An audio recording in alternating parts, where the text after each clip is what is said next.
It's coming. All these voices.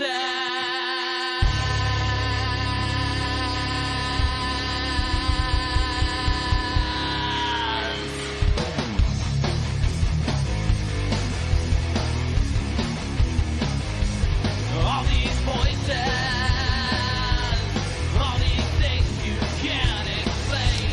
All these painful memories. They keep haunting you. It's daunting me. It's just a ghost of you and me. It's just a smoking gasoline. It's just a ghost of you and me. Of you and me.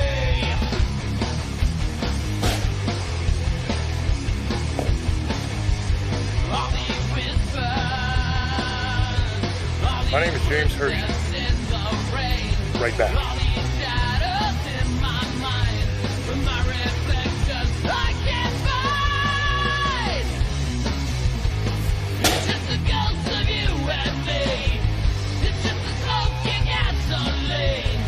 It's just a That ought to ghost do of it. you and me. Of you and me. Don't let 'em take you away. Don't let 'em bring you down inside. It's just the mirrors in your mind. Don't let 'em bring you down.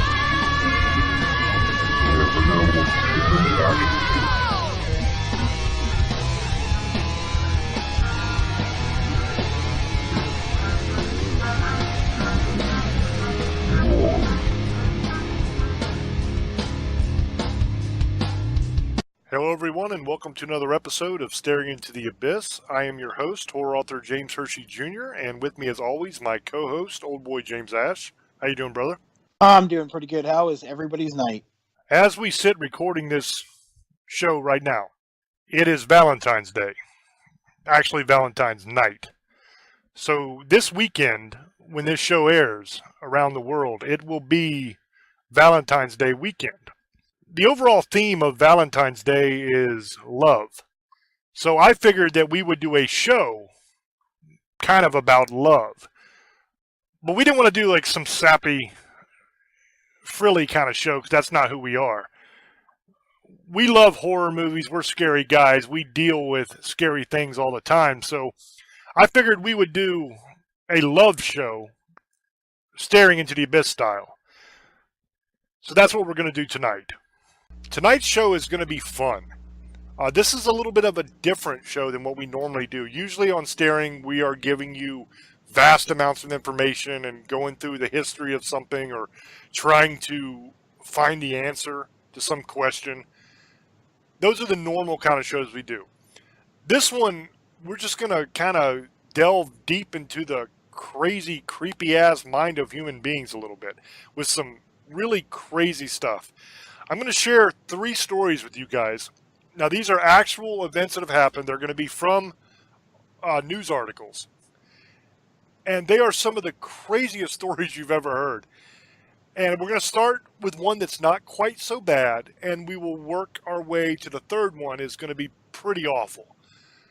If you are big horror fans like we are and you're into this kind of stuff, you're going to love this show. You are absolutely going to love it. You're going to have a ball.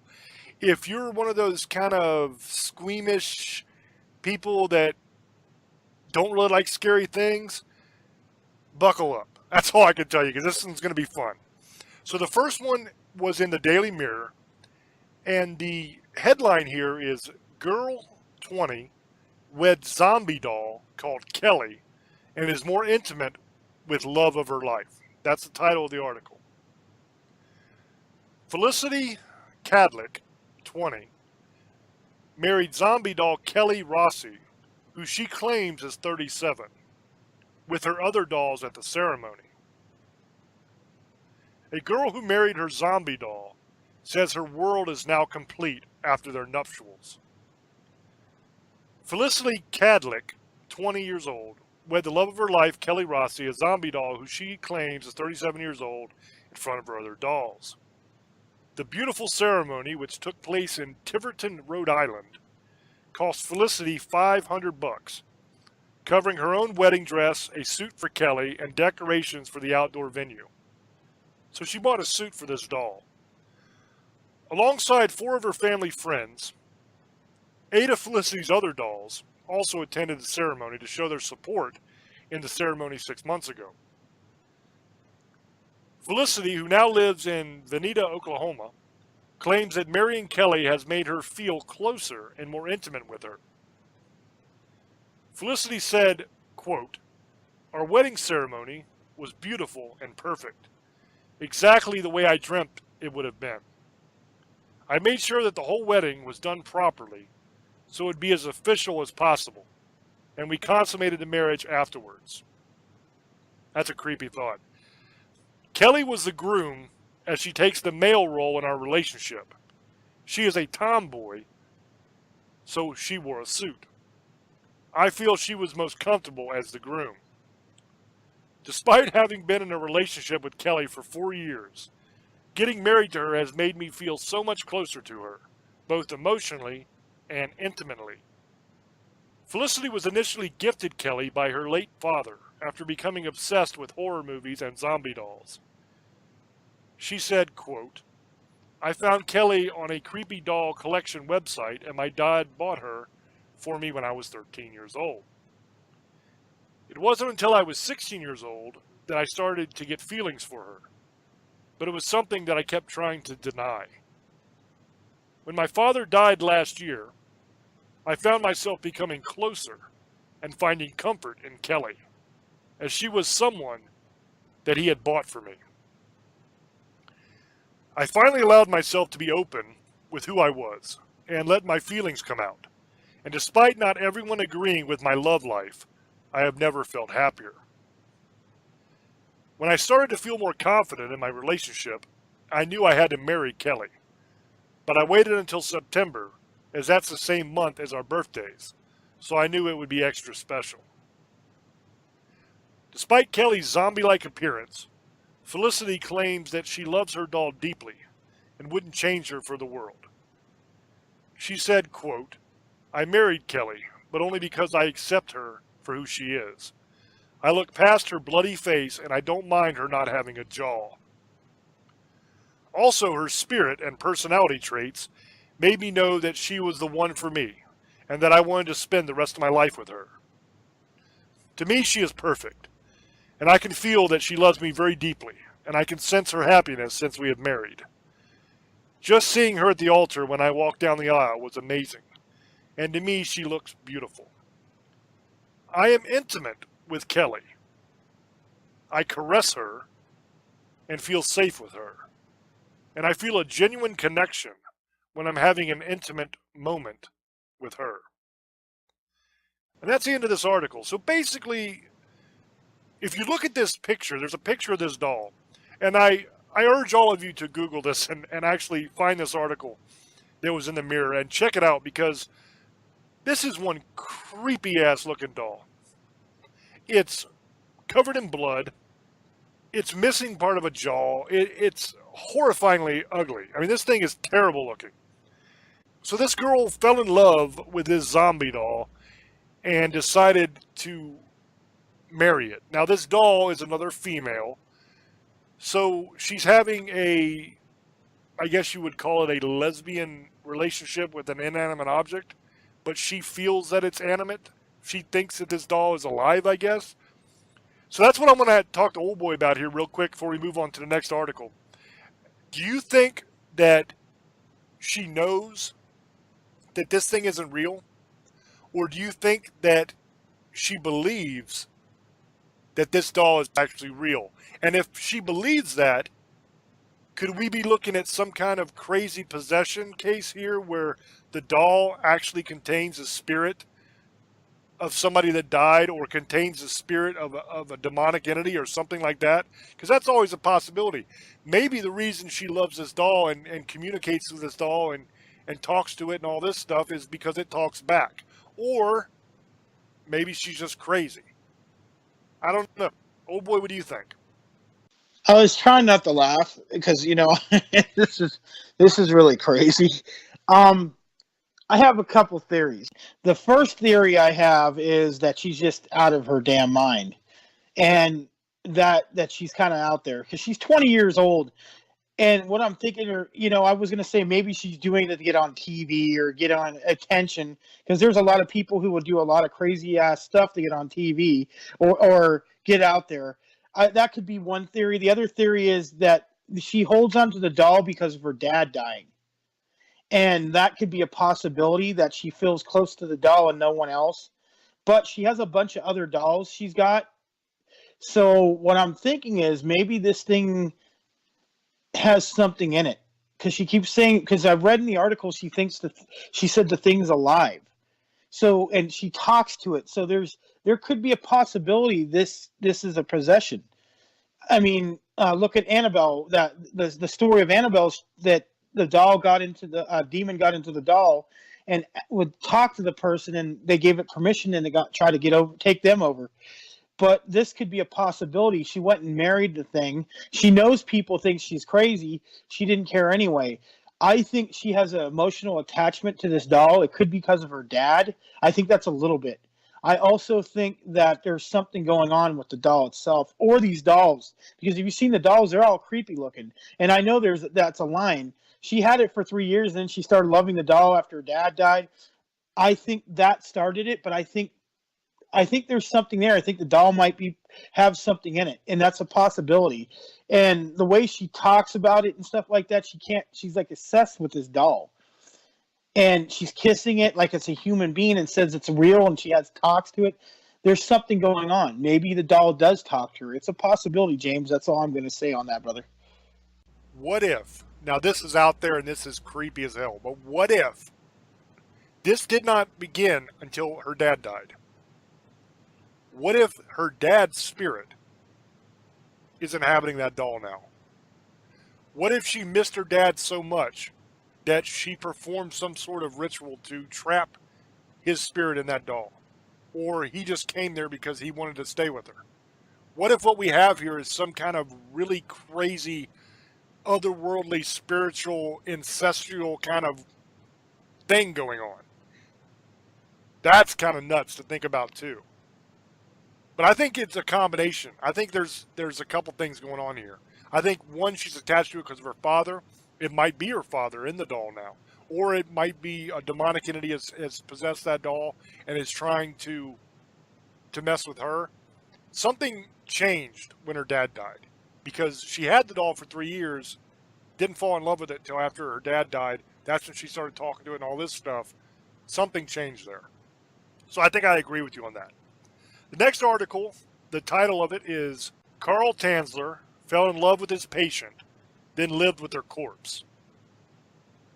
Now, some people have a hard time letting go, and Carl Tanzler may have had the hardest. In 1931, Dr. Carl Tanzler fell in love with a patient he was treating for tuberculosis. This love made him determined to keep his patient alive, which he attempted to do, quite literally by removing her corpse from the mausoleum it was housed in and holding it together with coat hangers, wax, and silk. Tanzler was born in 1877 and reportedly studied weather patterns in Austria in 1910, where he stayed until the end of World War I. Upon returning home, Tanzler married and had 2 children in 1920, and the family immigrated to Zephyrhills, Florida. Tanzler quickly abandoned his brood after accepting a position as a radiologic technician in Key West, where he worked at the U.S. Marine Hospital under the name Count Carl von Kassel. When a Cuban-American woman named Maria Elena Milagro de Hoyos, that's a long-ass name, walked into the hospital, the doctor saw before him an actual dream come true. Born in Key West in 1909, the daughter of a cigar maker and a homemaker, Hoyos was raised in a large family and was brought to the hospital by her mother after becoming ill. As a young boy in Germany, Tanzler would often have visions of a stunning, dark-haired woman who was predestined to be his one true love. The 22-year-old beauty resembled his childhood premonition so closely that he immediately became convinced that their love was meant to be. Unfortunately for them both, Tanzler's prognosis for young Hoyos was not great. Having diagnosed her with tuberculosis, which was still considered to be a fatal disease in the early 1900s. Despite the lack of qualifications needed to treat a tuberculosis patient, Tanzler was determined to save Hoyos and used a variety of specially made tonics, elixirs, and medicines in an effort to do so. Carl Tanzler administered these treatments in Hoyos' family home, showering her with gifts and declaring his love all the while. Despite his best efforts, Hoyos succumbed to her illness in October 1931, leaving her family and newly obsessed caretaker heartbroken. Tanzler insisted on purchasing a pricey stone mausoleum in Key West Cemetery for her remains to lay, and with her parents' permission hired a mortician to prepare her body before locking her inside. Hoyos' family didn't realize that the only key to the tomb would remain in Tanzler's possession. Tanzler would quickly take advantage of this privilege, which would result in one of the most macabre tales of all time. Tanzler visited Hoyos' grave every night for nearly 2 years, a habit that stopped abruptly after he lost his job for reasons unknown. While her family did consider this drastic change in behavior to be a bit strange, they could not have imagined the reasoning behind it. In April of 1933, Tanzler removed Hoyos' body from the mausoleum, no longer requiring him to make his nightly visits to the graveyard, as she would now be housed in his own home. Now 2 years deceased, Carl Tanzler was left with the task of maintaining Hoyos' corpse. He did this as needed inside of an old airplane he had repurposed into a makeshift medical laboratory. There he looked to a number of DIY tricks to keep the young woman's decaying body intact, including plaster of Paris and glass eyes to maintain the integrity of her face, as well as coat hangers and other wires to stabilize her skeletal frame. He had her torso stuffed with rags in an attempt to preserve its original form, and he covered her scalp with bits of real hair. Tanzler added copious amounts of perfumes, flowers, disinfectants, and preserving agents to keep the rotting odor at bay, and routinely applied mortician's wax to Hoyos' face in an effort to keep her, quote, alive. Tanzler had the corpse wrapped in a dress, gloves, and jewelry, and placed the body in his own bed, which he shared with the corpse for the next 7 years. With pretty much the entire town talking about the reclusive man, often seen buying women's clothing and perfume, on top of one of the local boys' accounts of witnessing the doctor dancing with what appeared to be a giant doll, Hoyos' family began to suspect that something was off. After Hoyos' sister showed up at the Tanzler home in 1940, the jig was up. There she found what she believed to be a life-sized effigy of her departed sister. Arriving authorities quickly determined that this doll was in fact Hoyos herself, and they arrested Tanzler for grave robbing. An autopsy of the body revealed the intricacies of Tanzler's work, which included a paper tube inserted between her legs, forming a makeshift vagina. Although Tanzler never admitted to committing any necrophiliac acts. A psychiatric evaluation determined that Tanzler was competent to stand trial. I don't know how the hell he was competent. Although some reports state that his ultimate plans involved flying Hoyos high into the stratosphere so that radiation from outer space could penetrate her tissues and restore life to her form. Now, I don't know about you guys, but that does not sound competent to me. That sounds like this dude was out of his mind. Despite everything, the statute of limitations had expired for the crime he was accused of committing, leaving Tanzler free to go. Hoyos' body was placed on display at a local funeral home, where nearly 7,000 people came to see the corrupted corpse for themselves. Her body was finally laid to rest once and for all in an unmarked grave in Key West Cemetery. Carl Tanzler actually received quite a bit of compassion during his trial, with some even viewing him as a hopeless, albeit eccentric, romantic. Nevertheless, he went on to live out the rest of his days alone and died in his home in 1952, where he was discovered 3 weeks after his passing. So that's the end of that article. I don't really think there's much going on here that is paranormal. I think mainly what you have here is a guy that fell in love with this chick and kind of took it too far. He didn't want her to die. When she died, he was devastated. Maybe he went a little crazy and decided to dig her up and keep her. But I think this goes beyond just temporary insanity, because temporary insanity, by the very definition, is temporary. And he lived and slept beside this thing for 7 years. Imagine the smell that a corpse would give off after 7 years. I mean, this thing is rotting and decaying. Now, the worst smell is going to be right in the beginning, where it's still juicy. You know, where all the fluids are breaking down, the flesh is breaking down, all that. That's in the beginning stages. That's going to be really bad. As time goes on, it's not going to be a horrifying smell really anymore. It's not going to be as bad. It's going to be more of a dirty, dusty kind of smell. But still, it's got to stink. It's got to suck. And no amount of perfume or flowers or anything, I think, is going to take that smell away.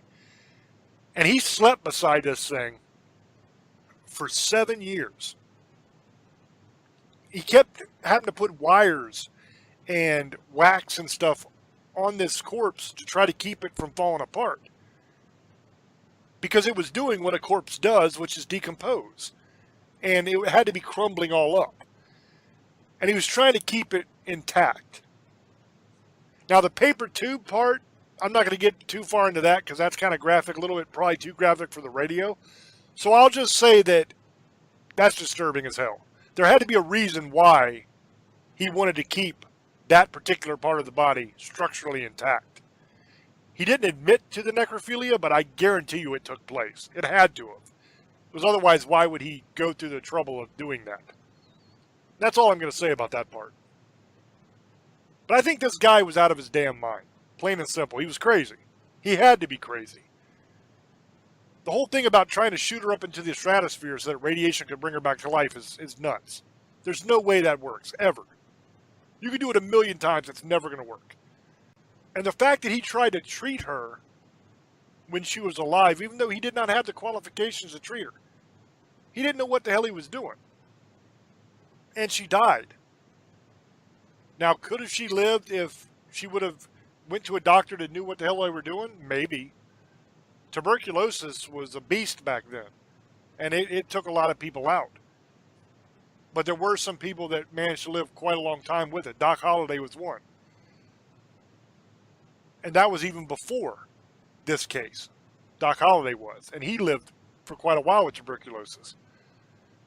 So it's possible she could have lived. Maybe what he did killed her, and maybe that drove him crazy because maybe he realized that. Who knows? So I want to see what old boy thinks about this one. Again, I had to sit here and not laugh. I've heard this story before. I'm actually sent James some information about this. I heard about it a long time ago. I think the guy was in love with the girl. He just, fatal attraction, couldn't handle she died. I don't think he killed her. I think that it was already too late. He probably made it worse. I think he was out of his mind. Necrophiliac, I think he was. I don't think that he was one, but he was doing it. I think he did something with the thing. I don't want to get too graphic either. There's actually a necromancer. There's actually 2 movies, but they're kind of extreme. You can't talk about them too much on the show, but that's kind of like that. But I don't think that's what it was.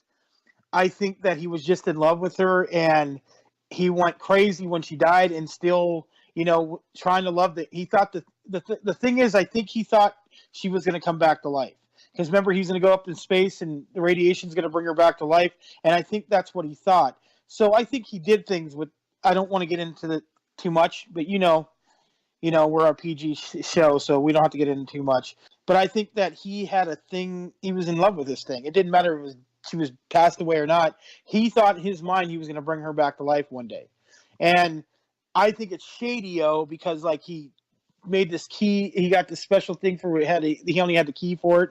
They should have thought something was weird then, but they finally caught on to him. And you know what? I do feel kind of bad because I think he was really in love with this girl. He thought that he had this dream of this dream girl, and she died. So I don't think that. I think that might have been his soulmate in his mind. So even if she's dead, he didn't care. He was going to be with her one way or another, even in death. So I think that's some of it. Because I heard about some lady. There was another one we didn't do. Oh, she was married to a 300-year-old pirate ghost, and she finally divorced him after 10 years. But she clearly thought she was married to a ghost, and she said that. And it's not the same thing, but it's people are out there, and I think she was something might have possessed her. This guy, I think, was nothing to do with that. I think that he was just crazy.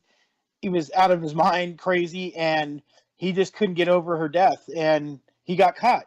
So it to me, this is a crazy ass story. Sorry, guys, both of them are, and I think the one is more of a possession thing and attachment because the other thing is the other doll she had other dolls, so she talks to them too. So there's something else going on there. But this I don't think that had anything to do with this. He made her into like a human a dead doll. It looked like a doll. He put wax and it looked like a porcelain giant doll of a dead person, but it was kind of like that. But I don't think that's what it was. I think he was just madly in love with her, and he couldn't get over the fact that she had died, and he didn't care. So he was going to do what he had to do. And with putting the paper tubing there, yeah, he did something there. He can lie all he wants, but if he had that thing in there for almost 7.5 years, he did something. He wouldn't have put it there. So he had some weird idea of this coming back to life thing too, and I think he kind of lost his mind for a while. And I don't think it was temporary. I think it was for a while, and I think he's still probably crazy. I mean, he's gone now. He died, but I mean, it's just a crazy story, James. That's all I could say about that one, brother. That woman that married the pirate ghost story, that's a good one too. That's kind of crazy. And the weirdest thing is she divorced him. Like, what could the ghost be doing that is so bad to make her divorce? I think I know, old boy. If you really want to know, I think I know why she divorced that pirate ghost. I think that she divorced the pirate ghost because he was always after her booty. Arr. I couldn't resist. Okay, the third article. The third article is called. The title is Anatoly Moskvin's parents thought he collected vintage dolls. They were really young mummified girls. Now this is going to be the worst one we're going to do tonight. It's not really terrible, but it's worse than the other two. We saw these dolls, but we did not suspect there were dead bodies inside. We thought it was his hobby to make such big dolls and did not see anything wrong with it. That's a quote. Anatoly Moskvin loved history. He spoke 13 languages, traveled extensively, taught at the college level, and was a journalist in Nizhny Novgorod, Russia's fifth largest city. Moskvin was also a self-proclaimed expert on cemeteries and dubbed himself a necropolist. One colleague called his work priceless. Too bad Moskvin took his expertise to unhealthy new levels. In 2011, the historian was arrested after the bodies of 29 girls between the ages of 3 and 25 were found mummified in his apartment. Anatoly Moskvin was known as the ultimate expert on cemeteries in his city. He attributed his obsession with the macabre to a 1979 incident when the historian was 13 years old. Moskvin shared his story in Necrology's weekly publication dedicated to cemeteries and obituaries, to which he was an avid contributor. In his last article for the publication, dated October 26, 2011, Moskvin divulged how a group of men in black suits stopped him on the way home from school. They were en route to the funeral of an 11-year-old Natasha Petrova and dragged young Anatoly along to her coffin, where they forced him to kiss the girl's corpse. Mosfin wrote, quote, "I kissed her once, then again, then again." The girl's grieving mother then put a wedding ring on Anatoly's finger and a wedding ring on her dead daughter's finger. Quote, "My strange marriage with Natasha Petrova was useful," Mosfin said in the article. Strange indeed. He said it led to a belief in magic and ultimately a fascination with the dead. Whether the story is even true is beside the point by now, as his disturbing thoughts would go unchecked for more than 30 years. Anatoly Mosfin's interest in the corpse-kissing incident never abated. He began to wander through cemeteries as a schoolboy. His macabre interest even informed his studies, and Mosfin eventually earned an advanced degree in Celtic studies, a culture whose mythology often blurs the lines between life and death. The historian also mastered some 13 languages and was a many times published scholar. Meanwhile, Mosfin roamed from cemetery to cemetery. Quote, "I don't think anyone in the city knows them better than I do," he said of his extensive knowledge of the region's dead. From 2005 to 2007, Mosfin claimed to have visited 752 cemeteries in his city. He took detailed notes on each one and delved into the histories of those that were buried there. The hands-on historian claimed to have walked up to 20 miles per day, sometimes sleeping on hay bales and drinking rainwater from puddles. Mosfin posted a documentary series of his travels and discoveries entitled Great Walks Around Cemeteries and What the Dead Said. These continue to be published in a weekly newspaper. He even said he spent one night sleeping in a coffin ahead of a deceased person's funeral. His observations were more than just observations, however. In 2009, locals began to discover the graves of their loved ones desecrated, sometimes completely dug up. Russian Interior Ministry spokesman General Valery Gribakin told CNN that initially, our leading theory was that it was done by some extremist organizations. We decided to beef up our police units and set up groups composed of our most experienced detectives who specialize in extremist crimes. But for nearly 2 years, the Interior Ministry leads went nowhere. Graves continued to be desecrated, and no one knew why. Then a break in the investigation came following a terrorist attack at Domodedovo Airport in Moscow. I probably just totally butchered that name. In 2011. Shortly afterward, authorities heard reports of Muslim graves being desecrated in Nizhny Novgorod. Investigators were led to a cemetery where someone was painting over the pictures of dead Muslims, but not damaging anything else. This was where Mosfin was finally caught. 8 police officers went to his apartment after they apprehended him at the graves of the Muslims to gather evidence. What they found there shocked them all, and shook the world. The 45-year-old lived with his parents in a small apartment. He was reportedly lonely and something of a pack rat. Inside, authorities found life-size doll-like figures throughout the apartment. The figures resembled antique dolls. They wore fine and varied clothing. Some wore knee-high boots, others had makeup on over their faces. Mosfin had covered some of them in fabric. He had also hidden their hands in fabric, except these were not dolls. They were the mummified corpses of human girls. When police moved one of the bodies, it played music, as if on cue.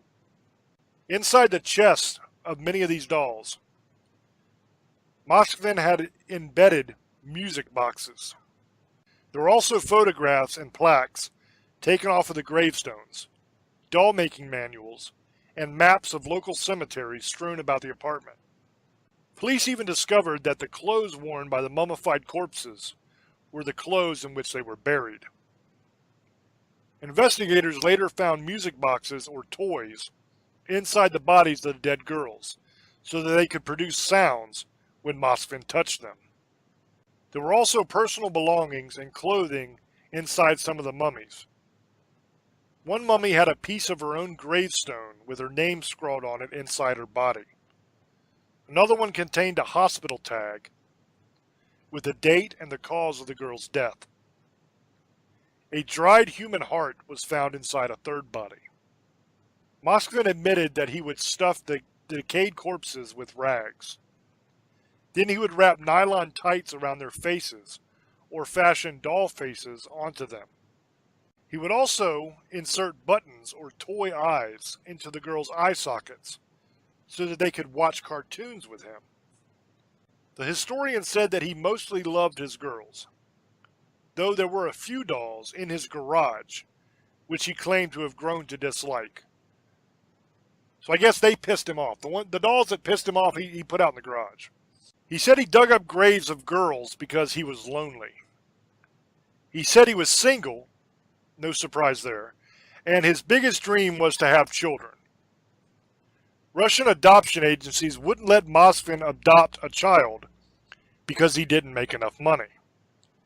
Perhaps that was for the best, judging by the condition of his pack rat apartment and his psychotic obsession with dead people. Moskvin added that he had done what he did because he was waiting for science to find a way to bring the dead back to life. In the meantime, he used a simple solution of salt and baking soda to preserve the girls. Now I'm going to pause for 1 second, and I'm going to say, this is the point in the show where we say, do not try this at home. We shouldn't have to say that. You should be smart enough to know not to mix up salt and baking soda and try to mummify people you dig out of the graveyard. But there it is. Don't do that at home. He celebrated the birthdays of his dolls as if they were his own children. Moskvin's parents claimed to know nothing of the true origin of Moskvin's dolls. Elvira, the professor's then 76-year-old mom, said, quote, "We saw these dolls, but we did not suspect there were dead bodies inside. We thought it was his hobby to make such big dolls and did not see anything wrong with it." Shoes in Moskvin's apartment matched footprints found near desecrated graves, and police knew without a doubt that they had had their grave robber. In all, authorities discovered 29 life-size dolls in Moskvin's apartment. They ranged in age from 3 to 25. One corpse he kept for nearly 9 years. Moskvin was charged with a dozen crimes, all of which dealt with the desecration of graves. The Russian media called him the Lord of the Mummies and the Perfumer, after Patrick Susskind's novel Perfume. Neighbors were shocked. They said that the renowned historian was quiet and that Moskvin's parents were nice people. Sure, a rancid smell emanated from his apartment whenever he opened the door, but a neighbor chalked that up to the stink of something that rots in the basements of all the local buildings. Moskvin's editor at Necrologies, Alexei Yesin, didn't think anything of his writer's eccentricities. Many of his articles enlightened his central interest in deceased young women, which I took for romantic and somewhat childish fantasies the talented writer emphasized. He described the historian to have quirks, but would not have imagined that one such quirk included the mummification of 29 young women and girls. In court, Moskvin confessed to 44 counts of abusing graves and dead bodies. He said to the victims' parents, "You abandoned your girls. I brought them home and warmed them up." Moskvin was diagnosed with schizophrenia and sentenced to time in a psychiatric ward following his sentencing. Though as of September 2018, he was faced with the opportunity to continue psychiatric treatment in his home. The victims' families think otherwise. Natalia Chardiomova, the mother of Moskvin's first victim, believes Moskvin should stay locked up for the rest of his life. Quote, "This creature brought fear, terror, and panic into my life. I shudder to think that he will have freedom to go where he wants. Neither my family nor the families of the other victims will be able to sleep peacefully. He needs to be kept under surveillance. I insist on a life sentence, only under medical supervision, without the right of free movement. Local prosecutors agree with Ms. Chardimova's assessment. Even though the psychiatrists say Moskvin, now in his early 50s, is improving. Since his prosecution, several of Moskvin's colleagues quit their collaboration with him. His parents live in utter isolation as their community ostracizes them. Elvira suggested that she and her husband perhaps just kill themselves, but her husband refused. Both are in unhealthy condition. Moskvin allegedly told authorities not to bother reburying the girls too deep, as he'll simply unbury them when he's released. Quote, I still find it hard to grasp the scale of his sickening work, but for 9 years he was living with my mummified daughter in his bedroom. Natalie continued, I had her for 10 years, he had her for 9. And that's the end of that article. Now, the first thing I want to say about this is I find it extremely hard to believe that he lived in this little bitty apartment with his parents, and he had 29 life-size dolls that, according to his neighbors, stunk real bad. So much so that every time he opened his door, there was this rotting meat smell. So I find it hard to believe that his parents didn't realize what was going on. They had no idea, is what they say. Oh, we don't know. We thought they were just dolls he was making. We had no idea there was dead people inside of them. Well, how could you not? I mean, think about how bad one dead body smells. Now multiply that by 29. So not only the horrifying smell, not only that, but also think you're 3 people living in a tiny little apartment. Now also in this article they said he was a pack rat. So you got 3 grown people living in a tiny apartment, cluttered with a bunch of crap, and 29 life-size dolls, which are actually dead people. How could they even walk through that place? That had to be packed so tight in there. I mean, there had to be almost no room. Even if you didn't think that there were dead bodies, even if they didn't smell, which we know they did, but let's pretend like for a second they didn't smell. Even if that's the case, wouldn't you tell your kid, dude, you got to chill with these dolls, man. I mean, we're in this tiny-ass little apartment. You've got it cluttered with newspapers and McDonald's bags and all kinds of garbage. This place is a mess. There's no room, and you're bringing in gigantic dolls. At what point do they say, you need to stop? This is crazy. We can't even move around in here anymore. So I think there was something going on there. I don't know if they were in on it, but they had to suspect something. I mean, you just can't have a bunch of dead bodies laying around, even if they are disguised as dolls, without thinking something's going on. I mean, I don't know if you guys have ever been in a room with a dead body, but it'll take your breath. I mean, that smell is something you never forget. And it will literally take your breath away. It'll gag you. It is horrible. Now imagine 29 bodies, and you're in a tiny little apartment that's cluttered with stuff, so there's not a lot of space. So you're in very close quarters with all these dead bodies. And you're telling me they had no idea. They apparently didn't have senses of smell. They had no idea what was going on. I would think if my kid was doing that, even if I couldn't smell it, I would think there's something wrong with them anyway. I mean, who has 29 life-size dolls? That's just weird. So this story is just strange all around, I think. Now I'm going to throw over to Old Boy and see what he thinks about it. Yeah, this is another winner. His parents had something to do with this, honestly. For 10 years or something like this?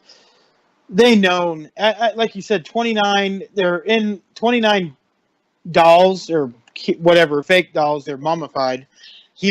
dead bodies, and they can't tell. They're all in a little space for 10 years. Come on.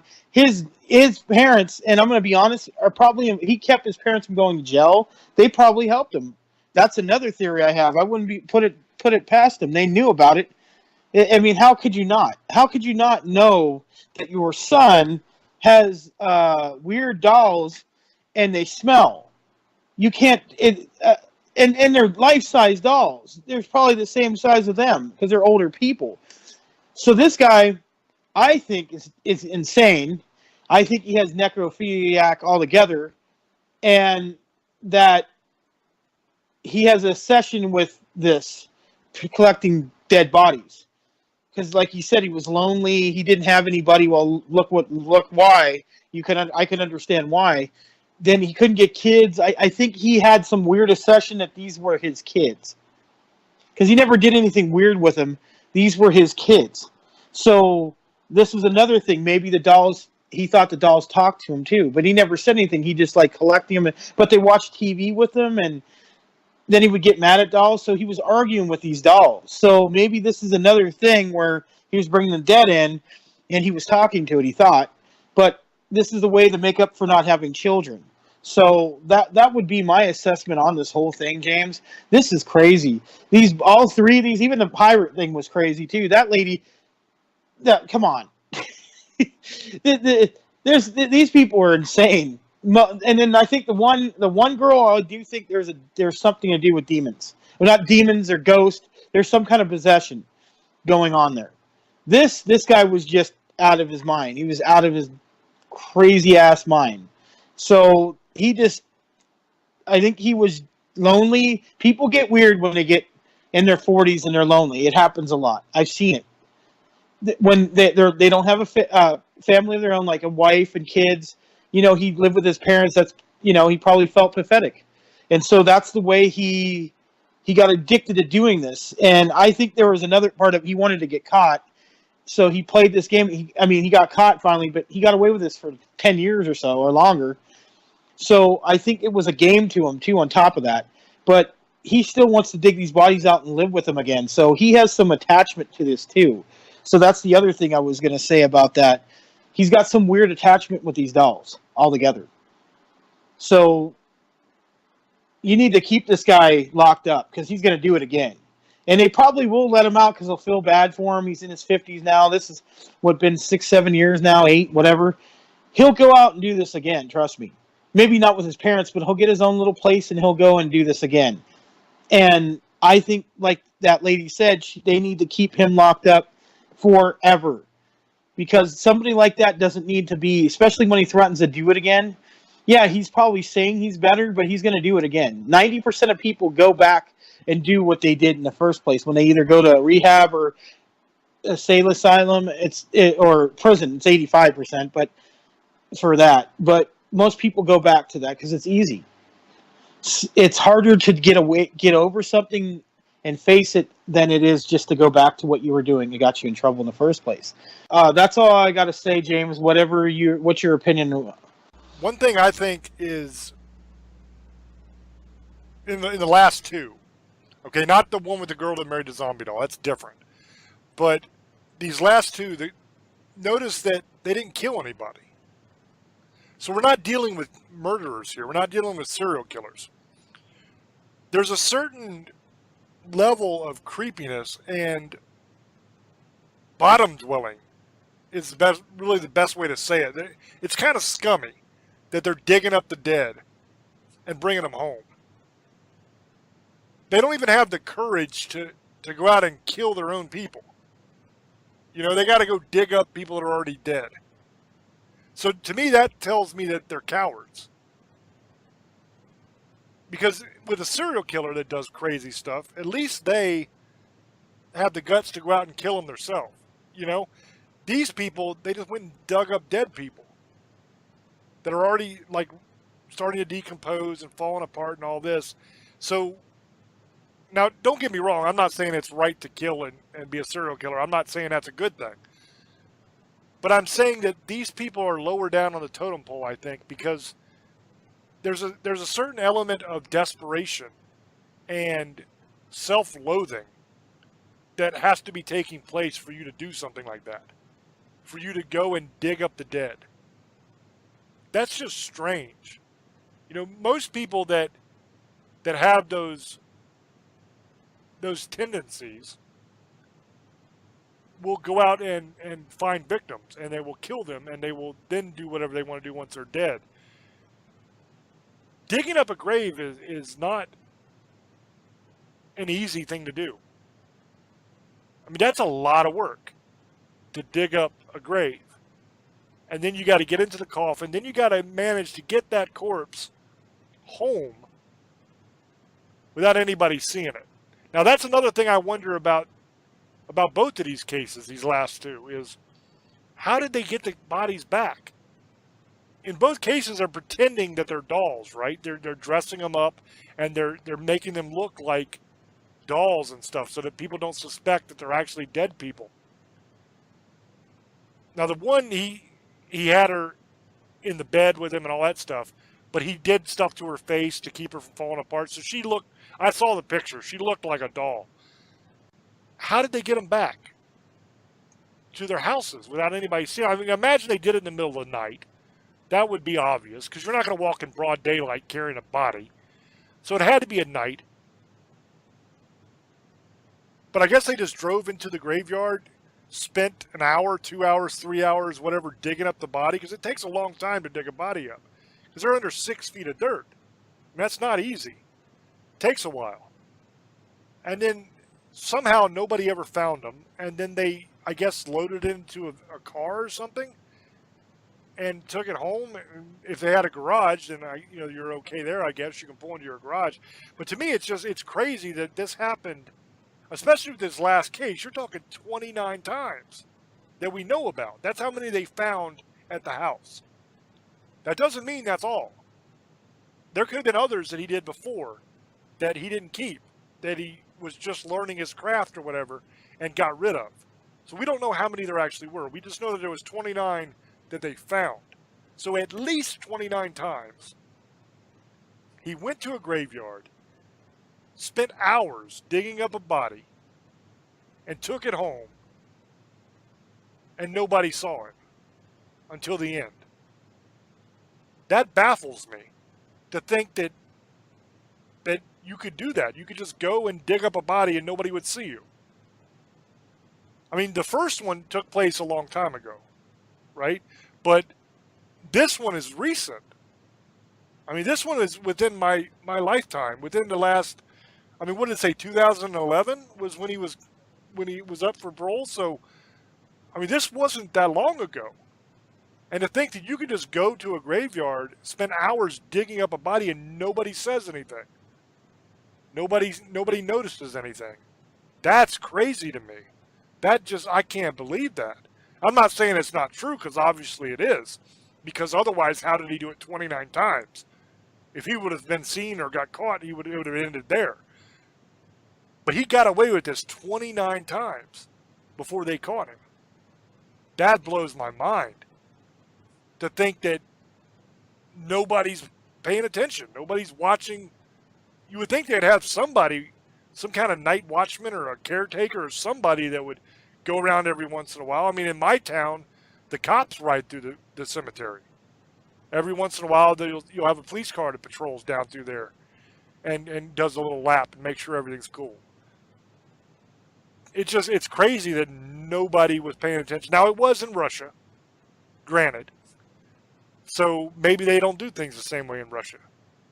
I don't think you could get away with that, especially nowadays. I don't think you could do that here in America. First of all, cops are every damn where. Unless you're like down in the ghetto areas, the really, really bad areas. For some reason, they don't go down there. Probably because they don't want to get shot at. But they're all over the place usually. So you're going to run into a police officer. Secondly, with as popular as ghost hunting is now and the paranormal, there's always people in cemeteries at night doing investigations and stuff. So I don't think you can get away with it anymore. But that just really blows my mind, and I really don't understand it.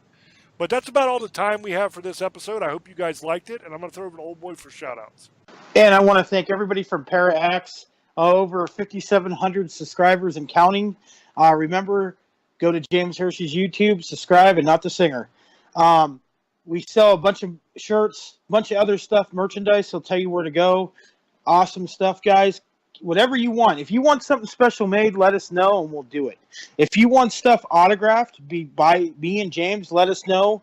We'll charge you a little more because we got to fly it to California to Virginia, but we'll sign it for you just so you guys will know we're doing that too. I want to thank you guys for listening to us every week, something different.